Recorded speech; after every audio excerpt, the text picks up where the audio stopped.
In this video, we will review what we know about angle pairs and parallelograms. Okay, in number 15, we're given a little bit of information, and then later we're going to be asked a bunch of things. Okay, let's start with the angles, just because that comes first. So I'm going to deal with the angles right now. So we're only given one angle. Angle SQR is 50. So let's see, what angle is that really? So if I trace from S to Q to R, then I see that this is angle SQR. So I'm told that this angle is 50.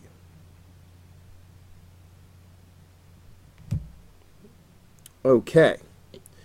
So let's use the symmetry of a rectangle to find all of the other angles in this picture. Alright, so for example, let me get this out of the way. Alright, because this is a rectangle, there's just symmetry all over the place. Like for a rectangle, this is a line of symmetry. So the top half of the picture is the same as the bottom half of the picture. So if this is 50, then this will be 50 down here as well. Okay, but guess what? Rectangle has another line of symmetry. Okay, this is also a line of symmetry. So everything that you see over here on the right hand side of the picture is going to be duplicated on the left hand side. Alright, it's symmetric. So if these two angles are 50, then these two angles will also be 50. Okay, so that gives us a ton of angles.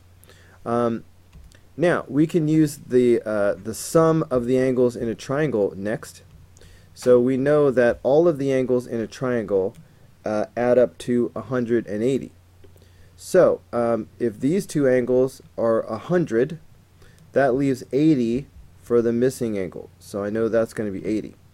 And it's the same thing would be over here, or you could look at this as vertical angles. Either way you want to look at it, this is going to be 80. So now you can use your knowledge of linear pairs.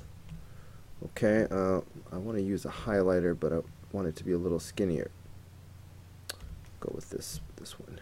Alright, linear pair. So for example, I'll do this one. Consider this linear pair. See this straight line? And then if I take this line, a segment, and use that to split it up, then these two angles on the left and right, this is a linear pair. So you know that those should be supplementary. They have to add up to 180. So if this angle over here is 80, that means this angle over here must be 100. Okay, linear pair. And then you've got vertical angles. So of course this is also going to be 100. You could also reason that by symmetry. Okay, so we found almost all the angles. Alright, right there. Whoa, got carried away. 80. So we just need these angles right here. But guess what? This is a rectangle, people. And in a rectangle, all of the corners are 90 degrees, of course. So that means this angle right here is 90 degrees. All of the angles are 90 degrees. So if part of this angle is 50, then the other part must be 40. Alright, because 40 plus 50, that's 90 degrees. Or if you're really bad at arithmetic, then you go 90 minus 50 equals 40. Maybe you even use a calculator, but don't do it in front of me, because I'm going to find it frustrating that you can't do that particular calculation in your head. We rely too much on calculators these days. That's my point. Put the calculator down is what I'm saying. Anyway, so this is alright. So if this is 50, then this must be 40. And that's true all over the rest of this, alright? Because all of these are 50s. So, and they all add up to 90. So that means the rest of these are all 40 for the same exact reason. So now we have found all the angles. So now I'm brave enough to look over and start answering some of these questions. Maybe I'll even zoom out so we can fit it on the screen at once. All right, hope your eyesight is better than mine. Okay, now we want the measure of angle PQS. Okay, let me get my little highlighter going again.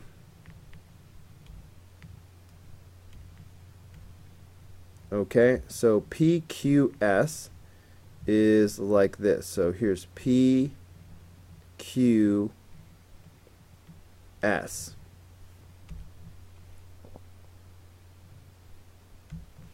Okay, and obviously that is 40. Alright, we already found it. Alright, how about angle PRQ? Alright, let's see. PRQ.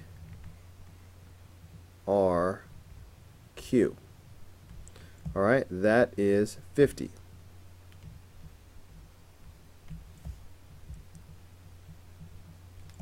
Okay, degrees.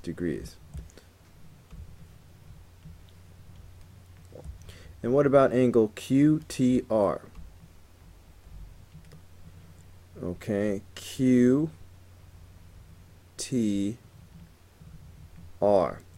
Alright, that's 80.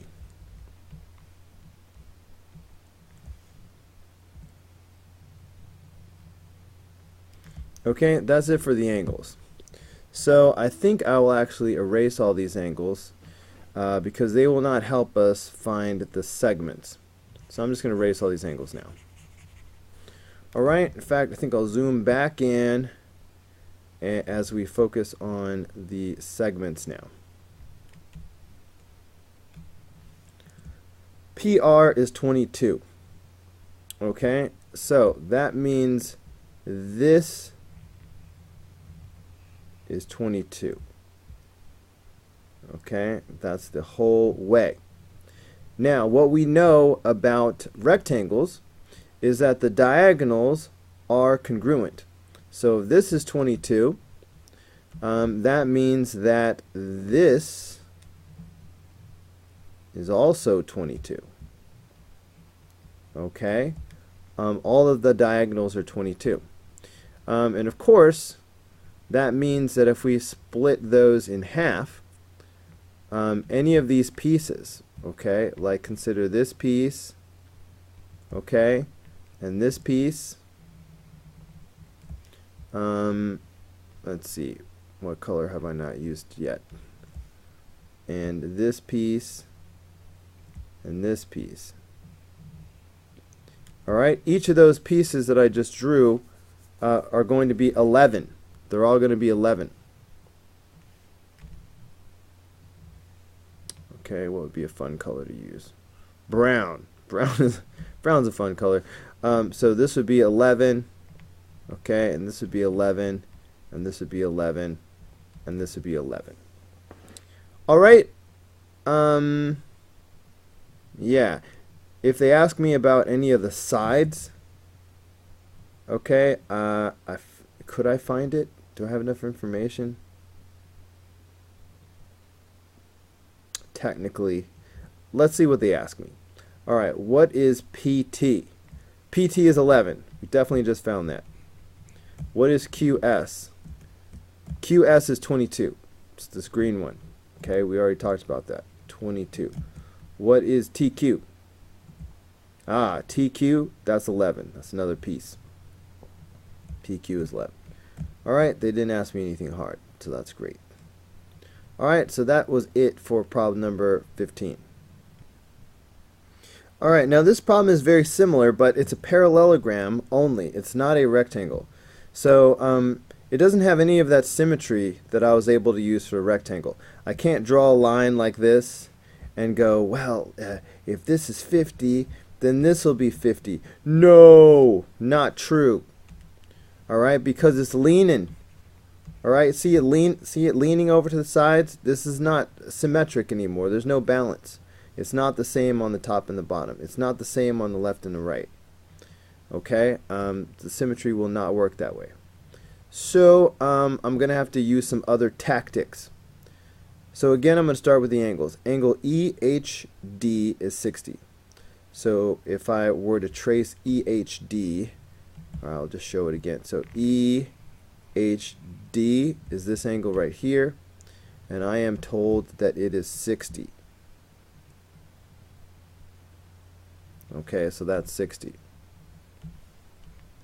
What else do I know? Angle FDG is 55. Okay, let's see. FDG.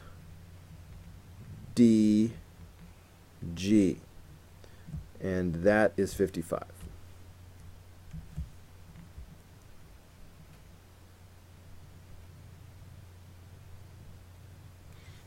Okay. Armed with that information, I need to find as many angles as I can. I can't promise you that I can find all of the angles, but I'll find as many as I can. So let's do the easiest three first. Vertical angles. Alright, it doesn't matter about the symmetry. Alright, vertical angles are always equal. So if this is 55, then this is also going to be 55. And here again, I can use my linear pairs. Okay, see the straight line right here? And if I split it, for example, if I split it like this, do you see I have a linear pair right here? So these two have to add up to 180. So, okay, so I could go 180 minus 55, and I see that that leaves 125. Okay, so that tells me that this angle right here is 125 degrees. And of course, then vertical angles kick in again. So if that's 125, then this will be 125 because vertical angles are always equal. Okay, so that's all I can get out of the 55. Now, let's see what I can get out of the 60. Like I said, because this is a parallelogram and not a rectangle, it's merely a parallelogram. I mean, you know, a rectangle is also a parallelogram, but it's a special case that has extra symmetry to it. So these angles are equal. Alright? But these angles are not equal. Like there will not be a 60 here. This is not 60. Okay? So instead, what can I do? I'm going to use alternate interior angles. Sometimes I will say, hey guys, look for something that looks like a Z or an N. Alright? See the 60? I'm going to trace that angle. So here's the angle that I have. Okay? And I'm going to go all the way. I'm going to go all the way to the other side. Alright? So see that big old angle I drew? Now, I'm going to make a Z out of it, or some kind of a backwards N. And I would do that by continuing this line like this. If you turn your head sideways, can you see the Z? The corners of the Z are always going to be alternate interior angles. And if this is a parallelogram, then we have parallel lines cut by a transversal. So alternate interior angles, like the corners of this Z, are congruent. So if this is 60, then this will be 60. Okay? So for a parallelogram, you can't use symmetry, you have to use alternate interior angles. You have to use your Z. Okay? Now that I have that in place, now I can use the fact that all of the angles inside of a triangle have to add up to 180. So if I subtract these two angles from 180, that'll give me the missing angle. Okay, which should be the same in both triangles. So let's go. If I do 180 minus 60 minus 55. Sometimes I will hear students say, we got to add these two numbers together, get that answer, and then subtract it from 180. Well, you're not, that's true, that would work, but if you describe it that way, that tells me that you're not used to working with a TI-30 XS multi-view. There's no reason to add these two numbers together first and get a number and then turn around and type 180 in your calculator again and then subtract the number that you just added. That's two extra steps. Instead, just do 180 minus 60 minus 55, one step. Okay, so the missing angle is 65. Okay, so this is 65. So these are the same two angles as we had over here, so it'd be the same math. So of course this is also going to be 65 right here. And that's it. That's all we can find from the what they gave us. So hopefully they will not ask us for anything else that we don't already have. So let's see what happens. We're supposed to find the measure of angle EDH. Okay, EDH is that angle right there, and you can see that it is 55. Boom.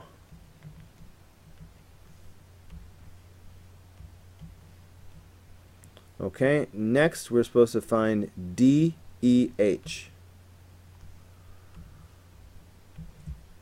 Okay, they said DEH.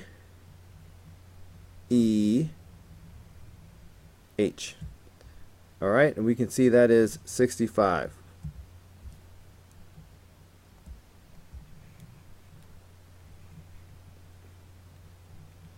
Alright, next we're supposed to find angle DFG. So DFG. We see that it is 60.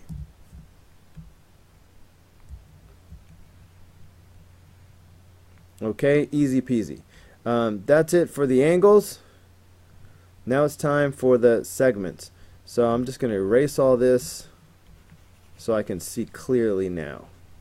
The rain is gone.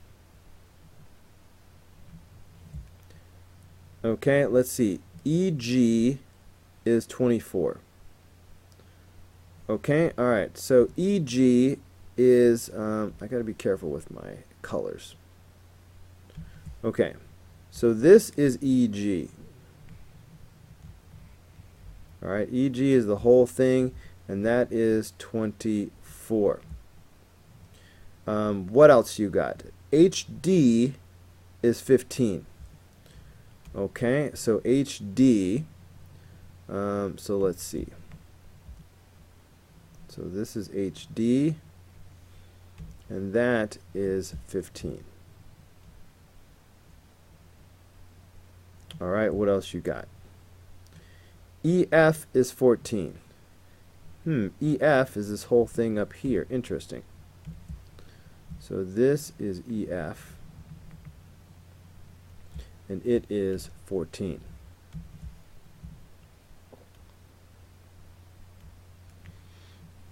Okay, that's all they're going to give me. So, in a parallelogram, the diagonals are not necessarily congruent.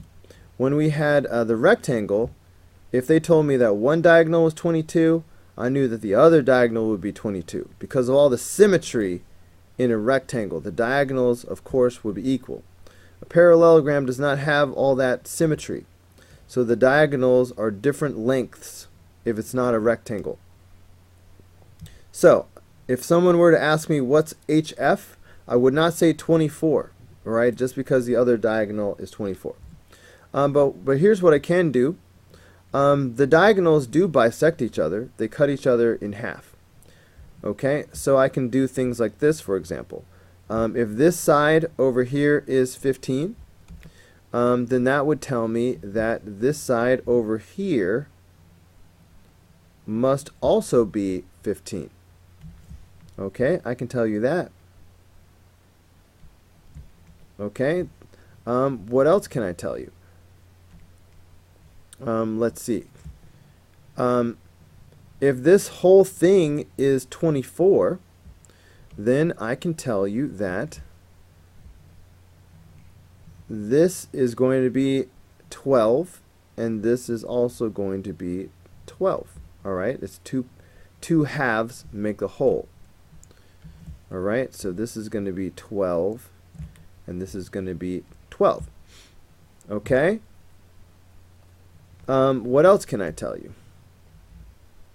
I can tell you that opposite sides are congruent. So if this side is 14, then that means this side down here is also going to be 14. Okay, so that's going to be 14. All right, now, if anybody did ask me about HF, I could tell you that that would be 30, because 15 plus 15. All right, well, enough speculating. Let's take a look and see what they actually ask us. All right, what's ED? ED is 12. It's right there. Okay, what's HG? Okay, HG is this bottom piece. That's 14. Okay, what's HF? Aha, HF. That's this diagonal. That's 15 plus 15. That's 30. HF is 30. All right, so that's how you do parallelogram problems. Okay, number 17. Here we have another parallelogram. What's up? What's up? The measure of angle P is 3x plus 18. All right, so this angle right here is 3x plus 18. The measure of angle A is 2x plus 22. All right, so this angle down here is 2x plus 22. It's hard to write sideways like that.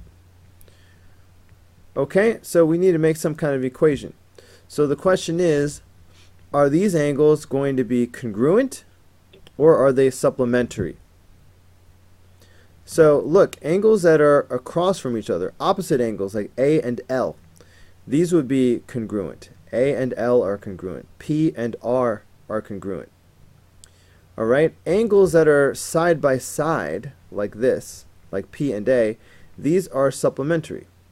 All right, because really these are consecutive interior angles like X and Y. See how they're snuggled in there? Can you picture the parallelogram that's happening? All right, you can just picture a parallelogram right here. All right, so angles that are side by side inside the parallelogram, they are consecutive interior angles, so of course they are supplementary. All right, so because these are supplementary, that's why we're going to go 3x plus 18 plus 2x plus 22 is equal to 180. So obviously the big mistake would be setting these equal to each other. They are not equal, they are not congruent, they are supplementary, so they add up to 180. Then you go about combining your like terms. So 3x and 2x are like terms. Don't subtract them or anything like some kids do by accident. We're just going to add them because they're on the same side of the equation. And then these are like terms. So 3x and 2x, that is 5x. All right, 18 and 22 is 40. And that is equal to 180. Then we would subtract 40 from both sides. So that's going to give us 5x is equal to 140. And then we would divide both sides by 5. And that's going to give us x equals, I'm not 100% sure what that is, so let me not guess. 28. X is equal to 28. Okay, now let's see what all they asked us for. Look at all that stuff. So x is equal to 28. Now, what about the measure of angle P? Okay, well, the measure of angle P, I feel like changing colors. Okay, so the measure of angle P is equal to 3x plus 18. And now we know that x is 28. So that means that the measure of angle P is going to be 3 times 28 plus 18.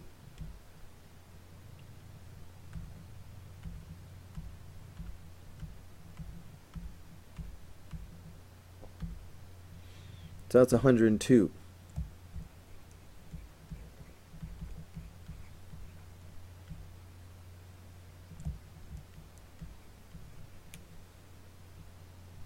Degrees.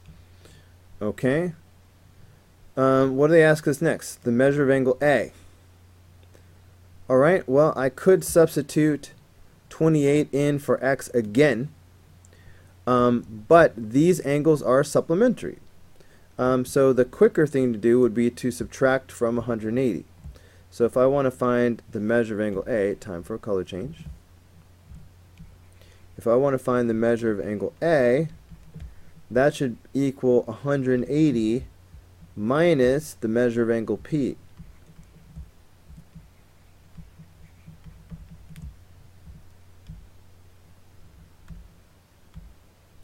Alright, that's the quicker calculation. So that is 78.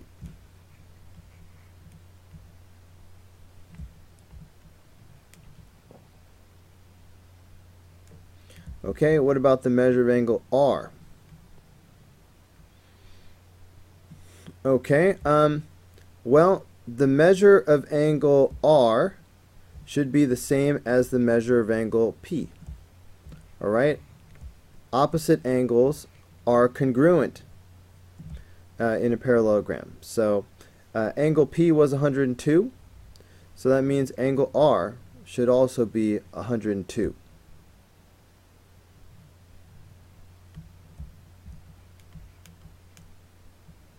Alright, what about angle L?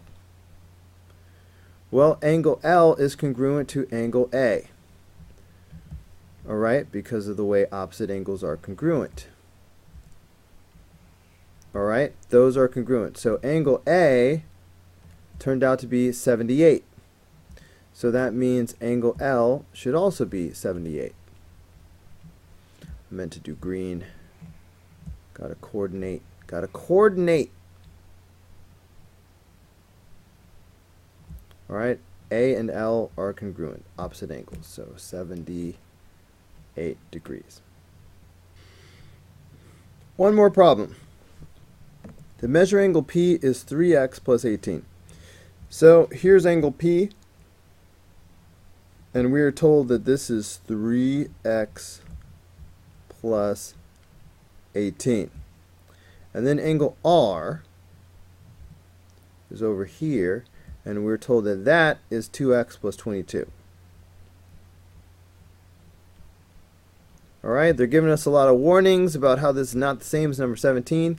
Even though the expressions are the same, 3x plus 18 and 2x plus 22. But last time they gave us angle P and angle A. Alright, they were consecutive angles, so they were supplementary. But this time they're giving us angle P and angle R. These are opposite angles, so they will not be supplementary, they will be congruent. So this is actually going to be the easier problem, because we can simply go 3x plus 18 must equal 2x plus 22. Okay, so this is easily solved. We will subtract 2x from both sides. So that will simply give us x plus 18 is equal to 22. And then we will subtract 18 from both sides. So that's going to give us x is equal to 4. So x is equal to 4. Let's go ahead and write that down. Now we're supposed to find the measure of angle P. Okay, time for color change. Well, the measure of angle P is 3x plus 18.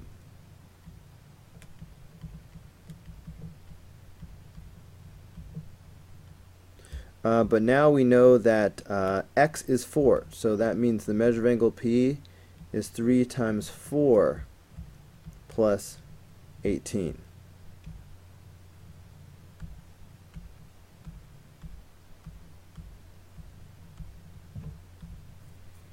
So that's 30.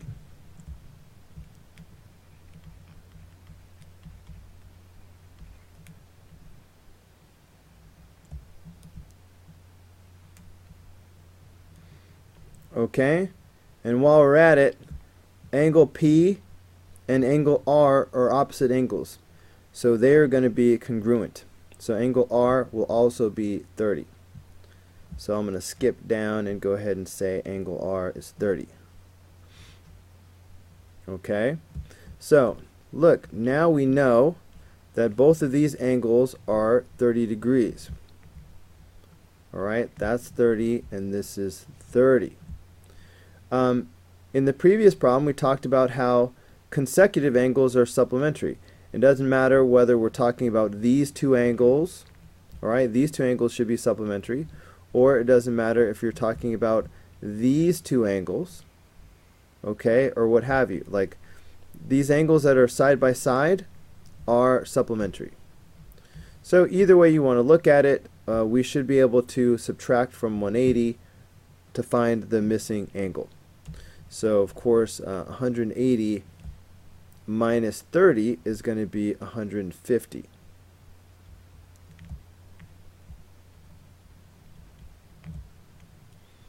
Okay, so angle A and angle L are both 150 for the same reason.